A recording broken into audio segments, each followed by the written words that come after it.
Yeah, I'm not gonna lie. They hit the shot. It was all right, cool, good shot, and we called timeout. I didn't even listen to the play, to be honest with you. Yo, give me the ball. So Welcome back to another episode, Not Even D2. I'm your host, KJ Allison, here with my boy and co-host, Naruto Perdomo. Another great episode for you guys today. But first, bro, Final Four weekend, games on Saturday, Florida, Auburn, and Houston, Duke, going to be crazy games. I think you sent me something. It was like the only time all one seeds have been in the Final Four since, do you remember the year? Or it's just the second time ever, but that's insane in A itself. long time, brother, man, a long time.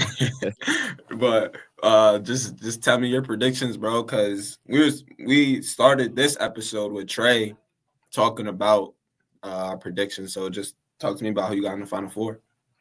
So it says the what I sent you on it was Boardroom posted it for only the second time since 1985, all four number one seeds, Auburn, Duke, Florida, and Houston, have advanced to the NCAA men's basketball Final Four. The previous instance occurring in 2008, which is crazy. So it's only happened twice in what the 40-year existence of the NCAA March Madness, which is crazy to think about. My predictions you asked, bro, low key, I like to hot Hediford on Auburn, bro, but I don't really like how Auburn plays. I don't know, something about it. I just don't Was it really like like it. I heard someone compared to like a good AAU program. I don't know, bro. It's like when I was watching Auburn play against Michigan, like I wanted like Michigan to win low key, bro. I don't know what it was. It was just like the way the way Auburn was playing. I just don't like the way they play. It's No, weird. they're kind of cocky, but bro, I kind of like it to flip on you. I like that style, like Janai Broom getting a block, he doing that. I like that. Selly, Todd Pettiford's like that, bro. I'm going with Auburn, but you going Florida? I'm going Florida. I feel like it's gonna be a good matchup for the bigs. I know that you know Janai Broom, he's really tough, but the bigs on Florida are good as well. And also like Walter Clayton is gonna challenge the guards at Auburn to guard and stuff like that. But Auburn is just so like experienced older team, bro, that it's gonna be a tough game for Florida. And then Houston Duke gonna be a goodie. Goody, I bro. think Coach Kelvin Sampson got some up his sleeve, for Duke. Houston's a really like an older team, and Duke is pretty young too. But they've shown they're ready for that moment as well. So I'm gonna say Florida, Houston in the chip game, and then the chip. I think Houston might run with it, bro. That's Houston. yeah. Okay, that's your I think pick. I think Houston might run with it. Yeah, bro. Houston, like, shout out to Coach Sampson, because bro, there's not many coaches that get their teams to consistently play hard, bro. Like, it's every single year. It's not Yeah. just this year that they're locking teams up or something like that. Like, every single year, Houston is known for like just getting after it on defense and turning that into instant offense. And bro, he's actually so smart. Like, I didn't even know this during the game, but people were mad at number 3 on Purdue, Smith, the guard on Purdue, Braden because Smith. because he jumped that out of bounds play, the final play. Mm-hmm. But I seen it like a video that he was like, that's Purdue's game plan. Like, they were doing that the whole game to just jump the inbounds. So Sampson didn't switch anything the whole entire game, bro. And then the last play implements that new play that got them the game winner, bro. That's stuff that like people still probably don't even know he did, but that's real coaching right there, and you could see that how he get his team ready to go. So I like Mm-hmm. that pick, but I'm gonna go. I said it in the last episode. I think Duke is the best team in the country. You said it. Cooper Flag is OD. Everybody's saying that though. But yeah, bro, I think this Final Four, and people are saying like, we don't like, this isn't March Madness.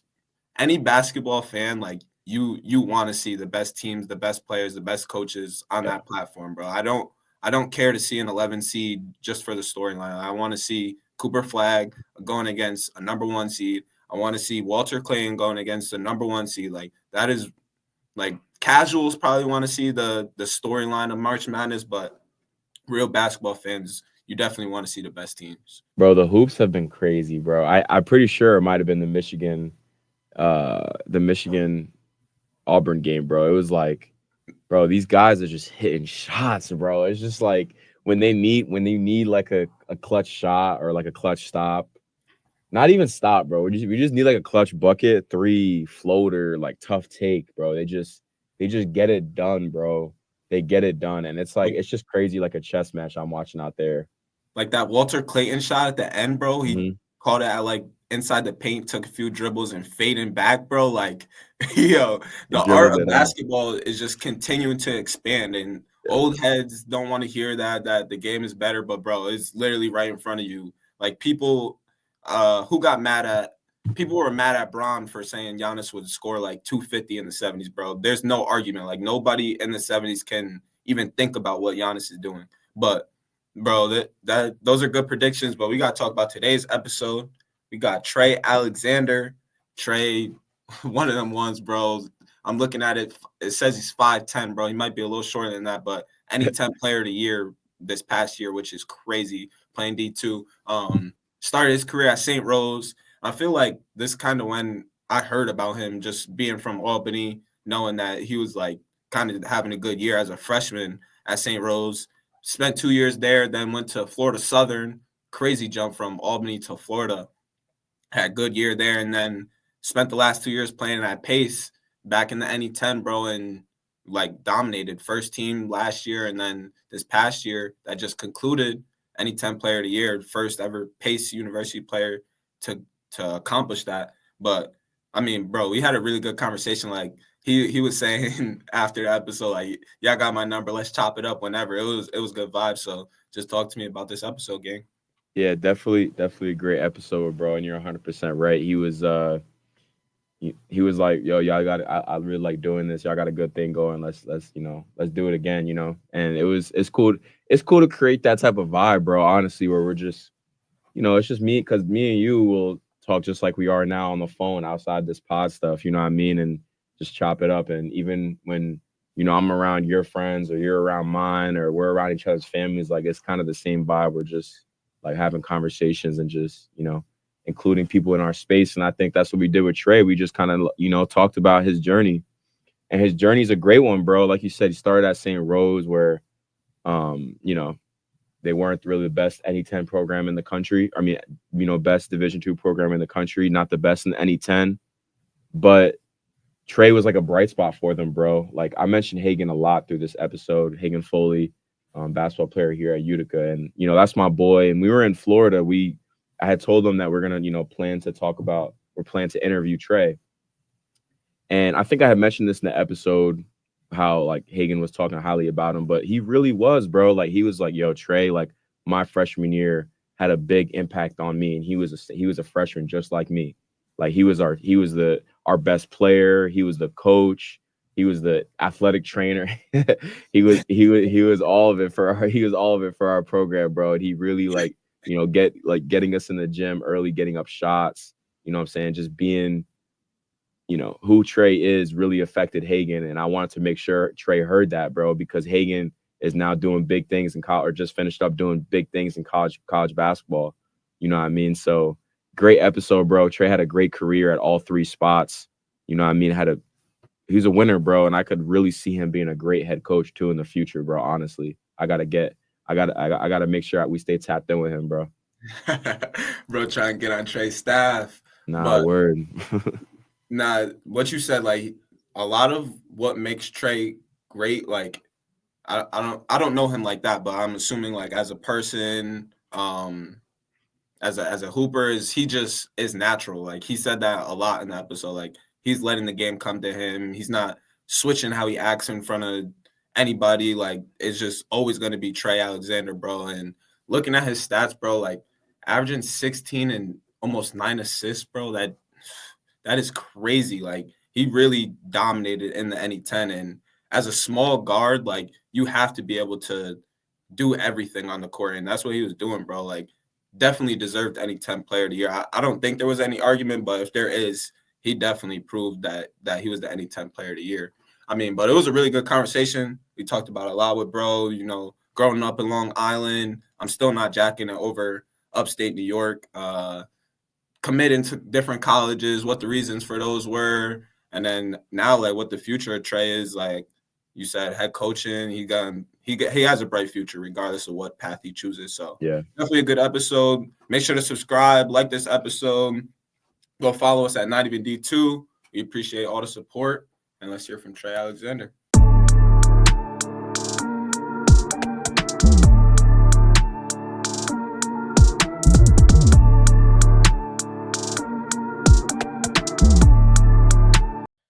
We are here with our guy, Trey Alexander. How you doing today, fam? I'm good. How are y'all? chilling, bro. Appreciate you getting on. What you been on today? Appreciate you guys for having me. I've been chilling, bro. We're on spring break right now, so obviously we lost before, so I got nothing but time right now doing school and whatnot. So Nah, I feel that. Yo, so we was talking before we got on air. You a basketball savant. Just talk about maybe who you're rooting for in March Madness. Let's have this. I don't want this to come out and then I see on social media like Trey jacking somebody else. So tell me who you're rooting for and stuff like that.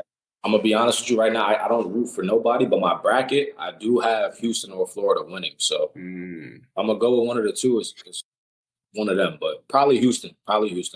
Yo, Ruda, I want to hear yours too, because I don't want the same thing be. I don't want to hear, I told you, bro. Like, I want to hear on air who you got. Bro, I mean, I got Houston winning, but I feel like the better question would be like, who are some teams that you think can go far, like Sweet 16, Elite 8, like dark horse teams? And I feel like, bro, Drake is that kid Bennett Sturts is nasty, bro. Drake definitely had 16. Yeah, this is a cold take. I already told y'all, but I'm jacking the SEC is whack, bro. I'm not jacking them getting 14 teams in. Yo, you're rewarding like Texas, who was 6-12 in conference. Like, I don't think that's valid, bro. But who I'm rooting for, I got Bama winning it all, but I also you're not jacking Bama? They're gonna be done soon. Sure. I heard. I respect it, but I want to talk a little about your season. I want to start at the buzzer beater against Assumption, bro, because that was a crazy game. So he hit the three in the corner to tie it. You came down, but y'all called the timeout. So just talk to me about like your process, what you was thinking when you first got the ball, and then also what the like play was coming out of the huddle, all that motions hitting the buzzer. Just talk to me about that game. Yeah, I'm not gonna lie. They hit the shot. It was all right, cool, good shot, and we called timeout. I didn't even listen to the play, to be honest with you. Yo, give me the ball. Once they weren't pressuring, I saw I had the ball. Yeah, I was good. It was just me and him, and my team was gonna live and die with me taking that shot. Like at the end of the day, so it was tie ball game. It is what it is. You feel like in the NE10, are there any like specific teams or like player matchups that you always look forward to, or not?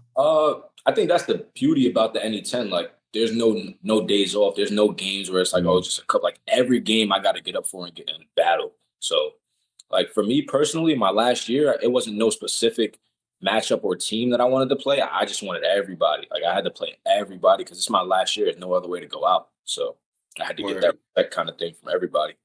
Yo, so we was talking to a kid who plays at St. Bonaventure, and he was saying, like, if you're not guarding the best player on the floor, then there's no way you can consider yourself the best player. And I know you averaged 3 steals, you've been all league, all defensive teams. So is that something like you take pride in, or you just like talk to me about your process on the other end of the court? Nah, for sure. I think growing up, I've always played for defensive-minded coaches, and I've got the luxury of playing for coaches that as long as you guard, you get the luxury offensively. But for me, like where I'm from, we got a lot. I'm from New York, obviously. It's a lot of park basketball. It's a lot of one-on-one. So you and your man, that's kind of personal every time. But for me, in this program I'm in now, we're defensive-minded. So like if I have to guard the best player, I have to guard the best player, and that's what we do. We got a bunch of good defenders, but obviously those guard matchups I take on. It is what it is. No, yeah. Yo, one thing, so you from Long Island. I got a teammate who's from Long Island. He'd be telling me like, yo, there's good bump in LI. I don't really be jacking it, but just talk to me about growing up in Long Island, the hoop scene out there, because there are some good hoopers that come out of LI, but I'm not jacking it over like the city, Section 2, where I'm from, upstate New York. So talk about that? Upstate don't even count. That's for one. What I'm you a little mean? biased. I'm a little biased. I'm from Long Island, so I'm going to say we have them. Obviously, the city and you guys might have more just because there's more people in general, but we have, like, if we get our 5 and you 5, like we're cool. We're good. We're very comfortable.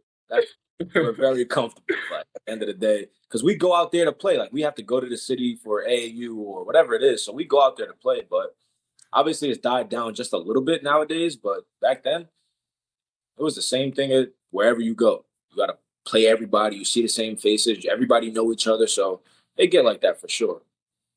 Nah, it definitely does get like that because, we talked about it before the episode started, but what's his last name? Zakai Zegler or Ziegler? Ziegler. So he's from Long Island. He's putting on. Obviously, you was killing this year for the NE10. So Long Island basketball definitely getting put on right now, gang. For sure. We got guys that's up there in all types of levels. So OD.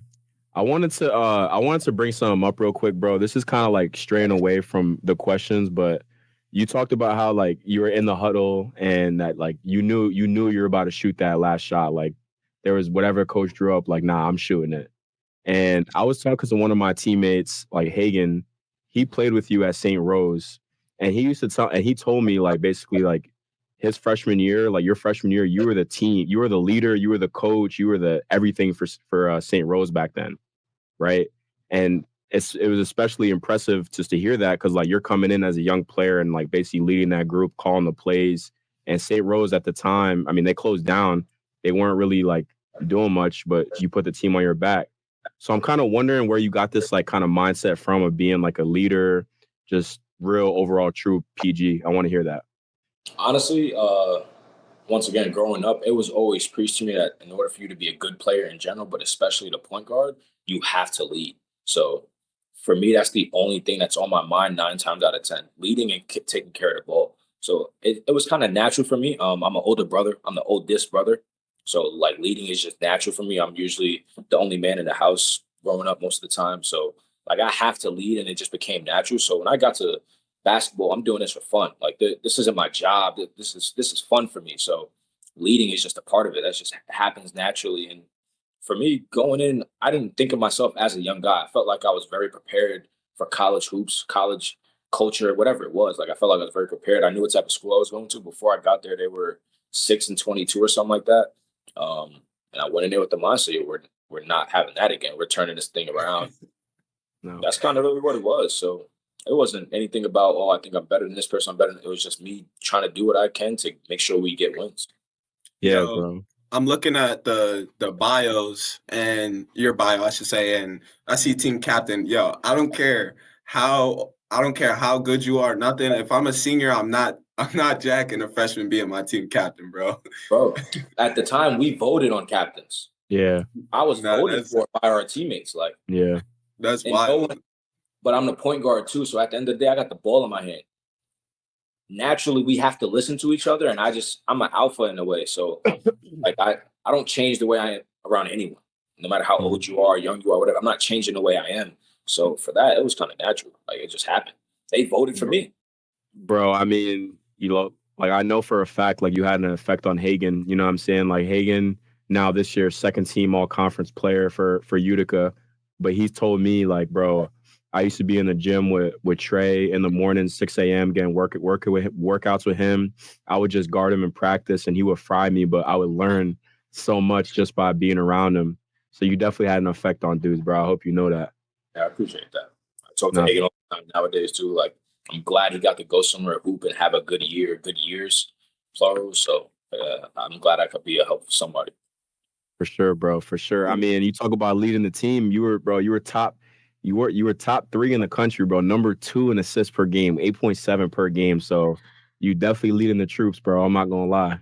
Nah, but I was gonna say too, like watching NE10 the last couple of years, like Pace, like always a solid program, like always bringing in really good players. And like last year, you guys were 18-11, right? Like I said, solid record, but this whole season, you guys were killing, bro. I mean, at the time when we wrote the questions down, you guys were 23-6. You guys were ranked in the top 25 since week 2 of the season. So what did you feel like clicked for the group this year, and what do you think the mindset was throughout the year? So a lot of people don't know I missed the whole preseason with a broken foot. I got hurt in the summer. I broke my foot. I came back sooner than I was supposed to, but I missed the whole preseason. And then there was a lot of questions around our team coming into the year if we would be good or not. We lost a lot. We lost the first team all-leaguer. Like we lost a bunch of vets. We lost a lot of guys. But for us, it just happened naturally in terms of we all had the same goal in mind. We never strayed away from that goal, and that's what we tried to work towards every day. So the little things didn't matter. We had 13 guys, so as much as a big team will help, we had less egos to manage, less minds to manage, less emotions to handle. Like, so for us, we never let anything get in the way of the goal, and we just kept taking things day by day. So even when we were ranked, it was like, all right, cool, we're ranked. That's all fine and dandy, but we need to take this day by day, especially being in the league we're in. So for us, every day was a practice. Every practice was a war. Everybody had the same mindset. Yeah, we need to win the day. We need to win the week. We need to win the day, win the week, win the day, win the week. So like for us, it just happened naturally, just because everybody had the same goal in mind. Word. When I was looking at like your stats and stuff, I noticed that like I feel like after the Christmas break, like you started going crazy. Like I'm looking at right now, you had 7 20-point games after the break. You had your season high at 35. Like you started going crazy. But it makes sense. Like if you didn't play all preseason, then like you just starting to get your flow back. But I'm wondering if there was like a mindset switch when you start getting a conference play, or like what went into that scoring increase. For me, I just play the game as it comes to me. So that I think just happened naturally. Like I'm usually efficient. I don't take many bad shots. So that just happened naturally as teams realized start to play me for my playmaking ability. It was more if they had to pick and choose. In some games it would be, all right, we're gonna try to he got to score rather than pick us apart with his passing or whatever it is. So like it just happened naturally. I got to my spots. I ended up having to take a little more shots than I usually do, but it was fine because it didn't change anything within our team. Nobody had to adjust to anything differently. So it just worked out in that manner because I don't force anything or try not to force anything. I just started taking shots that were open 9 times out of 10, and it just if they're falling, they're falling. I mean, watching the film, you look pretty poised out there, bro. I'm not gonna lie. Like you do a little bit of everything, right? Like passing. KJ mentioned the steals, so playing defense, shot making, post ups. So how do you feel like your game like developed over time from like freshman year at St. Rose to all the way like final year at Pace? Um, the game slowed down for me. Like I grew up a scorer. And then I went to prep school and I was surrounded by a lot better players. And that's when my point guard traits really were enhanced or came out. It's not that I had to learn to be a point guard. They just came out because I was around better players. I didn't have to shoot the ball all the time kind of thing. Um, so really my game was molded in two different ways in terms of I have scoring ability and passing ability, but from freshman year, I used to shoot a lot more threes than I shoot now. My primary way of scoring was threes and jumpers. And then as I got older throughout the game, I learned how to really find my spots, pick my spots, know what I'm good at. And the stronger I got, it just became that much easier. I also had like a shoulder injury, so my threes became a little off. Honestly, I developed a little bit of a hitch. So mid ranges was just natural, but coming to the three ball was a little harder to try to adjust to that. So for me, I just started picking my spots and finding ways to be effective without necessarily having to always shoot the three like I used to. And that really just it elevated me to an extent. Like if I'm shooting threes, I probably wouldn't have the same type of year, I would say. I hope I would, but I probably wouldn't just because the way my game is molded right now is rim pressure. Like so Yeah. I mean, you need a lot of skill as like a quote unquote smaller guard to like be able to get to the rim or even like shoot those post ups, bro, over tall defenders. Cause I'm assuming they're going to throw their best defender, or I'm hoping they're going to throw their best defender on you every night. That is probably like a wing or something like that. So for you to get that off, that's super tough, gang. I'm not going to lie. I show wings every night. Like there's never any guarding me for the most part. So, but for me, I'm strong enough and I know how to play out the post. So that doesn't change anything in my game. I just got to find a way to create that space, which is obviously natural when you do it a bunch. Yeah. I mean, like you said, too, using that strength, you know, watching Jalen Brunson every night, I feel like that's how he's dominating a lot of, obviously he has skill, but he's like putting his shoulder into like these bigger wings' chests and just creating so much space. He's not the fastest. I'm pretty fast, but I'm not the fastest. I'm still strong at the end of the day. So I had to find that balance. Like that's when the game slow down for me is where I could play with my poise and change the speed and pick my spots. Yeah. Now, since Ruda mentioned like Jip Brunson, are there any like NBA players that you was watching trying to model my game after his, or people that today you're watching like I like his film, let me take some of that? Yeah, for sure. Like I watched a lot of college Brunson at Nova. I just watched a lot of college Brunson. I don't play like Brunson, I don't think, but I did watch a lot. Like I learned how to be a smaller guard and create space, use my body, how to get off certain shots, whatnot. So watching him helped a lot. Like he's not the fastest, obviously, he's not the most athletic, but he found a way to be a national player of the year contender. If he didn't win player of the year, I can't remember, but I watched a lot of college Brunson. Nah, he was OD tough, bro. And I mean, he talks a lot about his own preparation for games, right? Like watching film or just getting on the court before the game with his pops, right? And I'm wondering about your preparation, bro, because like you said, you averaged, you're second most in the country in assists this year, 8.7 assists.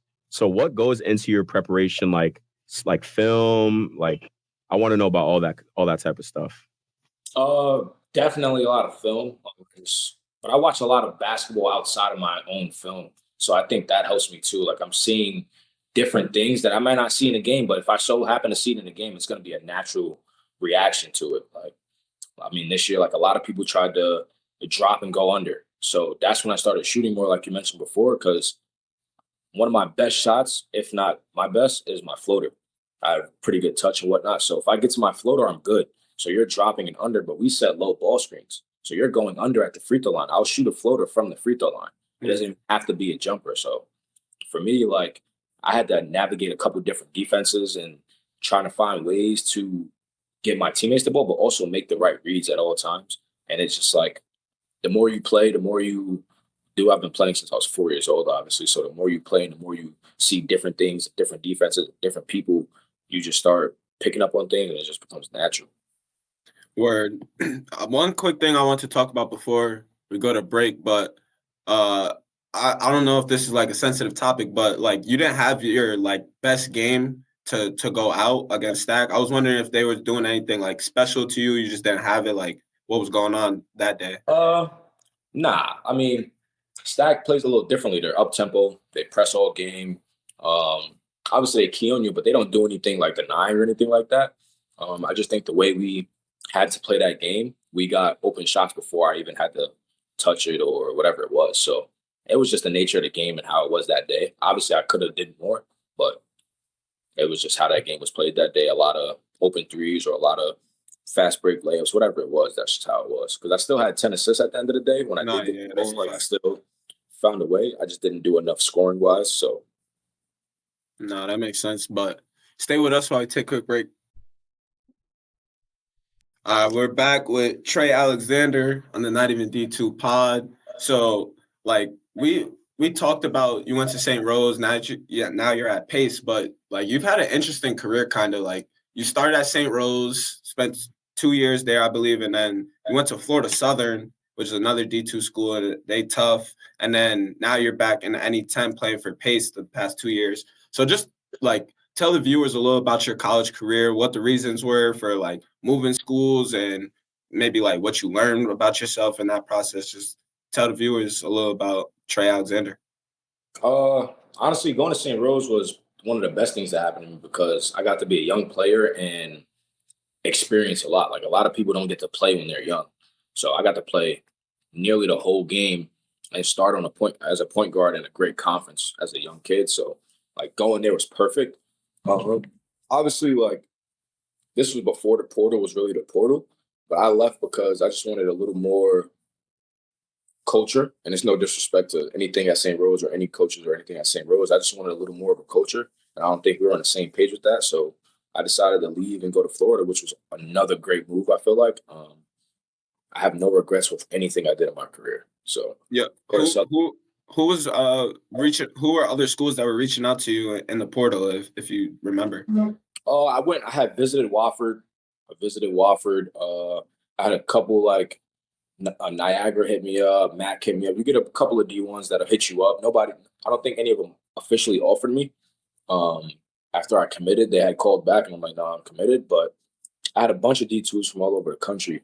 At the time, I was top 5 in the country in assists, and I still averaged 13, 14 points, and I was shooting a 3 at the time too. So it wasn't uncommon, but as a young kid, it could get a little bit overwhelming. Like a few schools in NE10 hit me back up, and it was just I wanted to get out the region. That was my goal for transfer. I'm like, all right, if I'm gonna leave, I'm gonna get out the region. And when Florida Southern offered me, it was perfect because of the style of play, the location, the conference, the culture, the history. It was perfect. It was perfect. And then I really came back here. I've always had a relationship with Pace coaches, and one of my best friends, Brian Powell, he was here, and we played prep school together. So I came back, really play with him, be comfortable, be close to home, have a chance to still do something special and still win as we've done, obviously. But yeah, I regret nothing in my career. I had an interesting journey per se, but I can't thank everybody enough, to be honest. Bro, I mean, it's all in God's plan at the end of the day. So, you know what I'm saying? You ended this year, player of the year in the NE10, OD tough. But I'm wondering, I have one quick thing I wanted to ask you, bro. Bringing up Hagan again, he talked about when he transferred from St. Rose, how like coming to Utica was like a real like nerve-wracking experience because like he didn't really know anyone on the team really, and like he's coming into a new situation and like he feels like the transfer portal is like it's tough coming in as a transfer. And I'm wondering for you, like obviously you're confident in your abilities on the court and also as a leader, but I'm wondering, did you ever feel like the nerves like coming into his new situation or not? It was just you were I mean, chilling out of there. a little bit naturally, like you're going to a new place. You have to get used to things. You got to get used to the area, the team, the people, like everybody. You got to get used to everything. So it takes it's a little bit of a learning curve in that aspect. Like we'll be picking up or running anything in practice, whatever we're doing, everybody else know it, but I don't yet. So like things like that. But my teammates at both schools that I've transferred to they were really welcoming. They make you feel like you've been there forever. When I went to Florida though, I also stayed there in the summer before I got there. Mm-hmm. So I was already around the area, the guys. So it was just easier to navigate in that way. And then coming to Paces, obviously, like I knew most of the guys here too. So for me, I had a different experience because I was lucky to go to places that I was already comfortable. I had the chance to get comfortable early before school or the season started. Word. Yo, what city is Florida Southern? Lakeland. It's like 30, 40 minutes from Tampa, like an hour from there. Word. Did you like the school environment, going out, stuff like that, or Yeah, not? I loved it. I loved everything about Florida. I didn't leave for any reason. It was just I wanted to make sure my career was going to be good. Like I just didn't want to chance anything. And at the time, I chose to come to Pace. Like it wasn't no hard feelings, no nothing. I loved Florida. Word. I mean, your career definitely ended on a high note, bro. You've like forever stamped in Pace University, the NE10. You was the first Pace University player to be NE10 Player of the Year, which is crazy accomplishment, bro. Congrats to you. But I'm kind of curious, like, what were your emotions being named Player of the Year? And then, like, who deserves the credit or who deserves a shout out for how Trey Alexander got to where you are right now? I think my family, obviously, like they raised me to be the man I am. They raised me to be. They've got me to places I needed to get to in terms of practices, games, trainings, whatever it was. My family first and foremost, for sure. And then I think all the teammates and coaches that I've played for and encountered have helped me in every which way possible. I don't think people really realize how much impact those people have on you, even when you're young. Like, so for me, like I've always been a little thoughtful and grateful. Even as a young kid, I was always thoughtful and grateful. So I took little bits and pieces from everyone, and that's helped mold in my game. Like, so I give credit to everybody that I've honestly ever touched and encountered and learned anything from, talked to, anything. I give that credit to everybody. Word. I mean, gratitude is a great thing to practice, bro. Honestly, so it's cool. It's cool that you're acknowledging that. Who are some other players though that you played against this year that you were like, yo, like these dudes are very tough, like in the NE10. I'm kind of wondering about that. This year alone? Yeah, or maybe if you have some. Actually, hold on, because we have a starting five. Yeah, we have a starting five. We got to save that. We got to save that. Yeah. So for this year alone, damn, it was tough. Southern Connecticut had a guard that was tough, Albert Vargas. Obviously, he was one of the top scorers in the league. He was like right behind me in assists. Snoo had a kid before he got hurt. Ray Daniels, he was good. I'm trying to think who else really this year's blur, bro. Trying to think of the teams now. Yeah, I don't know. It's tough. Like the league is so spread out. No, yeah, it's probably not like any one player is just like, oh shit, it's like as a collective team, they just all like nice. St. Mike's had a kid, CJ Cruz from Florida. He was tough. They had a down year, but he was like their bright spot in a sense. Obviously, he was a senior, but yeah, like every team has one player that you could say is maybe two, maybe three, maybe four. Like you could say. Word. It's that's definitely an interesting take because it's like out here in the like E8 D3, like I feel like we have like a couple, like a 4 or 5 guys that are like, oh man, they could be in the running, for like really good players, like best players in the conference. You know what I'm saying? But it's kind of cool that you guys are spread out like that in NE10, honestly. But yeah, we gonna end it straight like this, bro. You obviously had like a great career, both at St. Rose in Florida, and now just finishing up at Pace. Like we mentioned, NE10 Player of the Year, that's big time. So KJ and I want to hear what's next for Trey Alexander, bro. Yeah, for me, like we was talking about before I got on air, obviously right now I'm pursuing and navigating a couple of things, but going overseas and playing pro is obviously one of those things that's high up on the list. I really do want to get into coaching. I think I have a really good passion and keen passion for coaching. So that's also something that I'm trying to think about and navigate what I want to do, really. And then I'll be finishing my master's in data science, hopefully this summer. So a few different avenues that I could try to navigate and go through. But for right now, honestly, I'm just decompressing from the grind of the 6-7 month season and relaxing, taking it all in. And then I'll rekindle or recap whenever I have to. But for right now, I'm just relaxing and weighing all my options. No, that's tough, bro. I could definitely see you being a good coach. You just from this convo, I know you well spoken, but also you average 16 and 9 assists, bro. That not many people could do that. So you definitely seeing things that like most players not really seeing. But we're gonna end this episode with a rapid fire starting 5 edition. So let us know you're ready for rapid fire. I'm ready. All right. First rapid fire question. So you went to 3 different schools, and I want you to rank the areas of the 3 different schools, like what you like. So let's say you enjoyed Florida or Albany, like, Easy. Florida. I was in Lakeland, Florida. That's first. Albany, New York is probably going to be second. And then Pace, I'm in Pleasantville right now. That's probably last, to be honest. Hey, you don't like Westchester, bro? You're not a fan? Not a Westchester fan. That's funny, bro. There's some good spots out there. Like White Plains is cool. You ever been out there? Yeah, I guess that's 15 minutes away. So I just got a ticket out, not a speeding ticket, a parking ticket. Parked for 10 minutes, but whatever.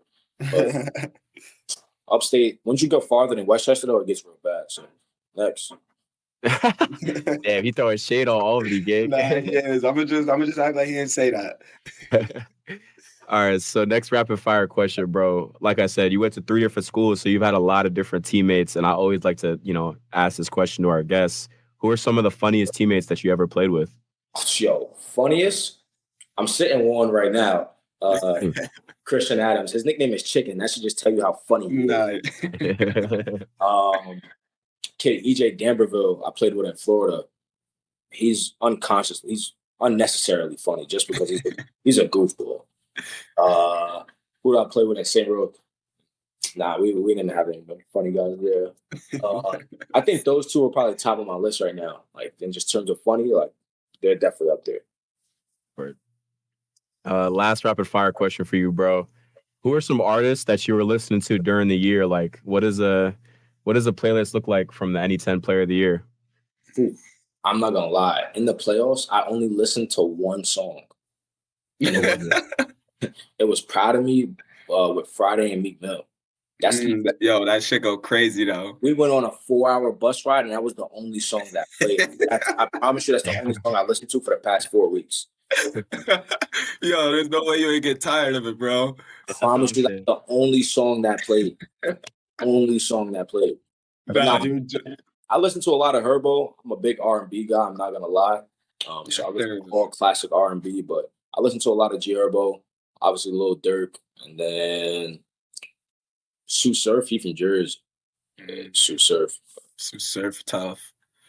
That's valid. And we're going to end this episode with a starting five edition. So if you're a coach, you're trying to be a coach in the future, assembling your lineup 1 through 5, who's your lineup going to be? And this edition is going to be the best NE10 players that you played against. So just tell me where they played at and what position they are. Where you So this is throughout my career? Throughout your career, yeah. All right, my point guard. I'm going to go with you can include yourself too. I mean, I could easily include myself, so I'm gonna just go outside of it. So my point guard, I'm gonna go Isaiah Moore. He went to Franklin Pierce. He was an NE10 Player of the Year. He also transferred to South Alabama, averaged 18 there. He's in the G League right now. So definitely Isaiah Moore, my point guard. My center, I'm gonna go with Pat Gardner. He went to St. Michael's and then he transferred to Marist, and now he's obviously a pro. He was in the G League and doing all that and whatnot. He was in Player of the Year contention. If they won a few more games, he probably would have got it. He averaged like near 20 and probably 9. So and he could shoot the 3. 6'10", could shoot the 3. My 4-man is somebody I played with and against, and I'm gonna put Brian Powell there. He went to Pace, obviously, but he was 2-time first team.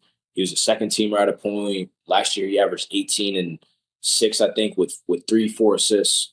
So, like, for him, he could post, he could shoot, he could handle, whatever it was. So, for him, I'll put him at my 4. The 2 guard kind of gets tough. Yeah, the 2 guard kind of gets tough. I'm going to go a 2 point guard lineup, to be honest, and I'm going to put Jordan Mello Klein there. He was at Bentley. Yeah, if you know, you know. He was at Bentley. Yeah. He was on triple-double watch every night type of thing. Like, that's who he was. But I got those 2 in my backcourt. I should never turn the ball over. I should have no problem with offense. Getting into offense, whatever. And then my 3-man, oh, man. Damn. And tricky. Yeah, I'm thinking of a few guys. I'm not going to lie. The wing spots is definitely tough. Who you thinking of? Low key, I'm not a NE10 guy, so I could be bugging, but Matt Beck is tough. For sure, but that was like the 2. Okay, and Zach LaPut is also who I was thinking of. Definitely, he's tough.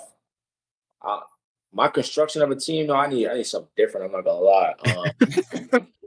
Hey, different. Yo, bro, it gets tough. Like, last year they had Josh McGettigan, who some people might not respect, but I played with him at St. Rose, and he's underrated. 6'7", lanky, could shoot it, downhill, whatever it was. He went to Southern Connecticut last year, underratedly good. Obviously, Zach LaPut would be in there. He's a 2-time NE10 Player of the Year. Why wouldn't he? I need an answer, though, gang. Yeah. Yeah. I'll put Zach LaPut in my 3. Bro, talking about I need something different. Now he's stealing who I suggested. Heard. It's so many people in this league that I've played. I've played 4 years in the league, so I'm getting people at that. No, that's a tough lineup, bro. Definitely, you see the mindset, the coaching gene in you, but that's going to do it for another episode. Not even D2. We appreciate you getting on, bro, and definitely hoping for the best for Trey Alexander. Appreciate it. Thank y'all for having me. Y'all be safe.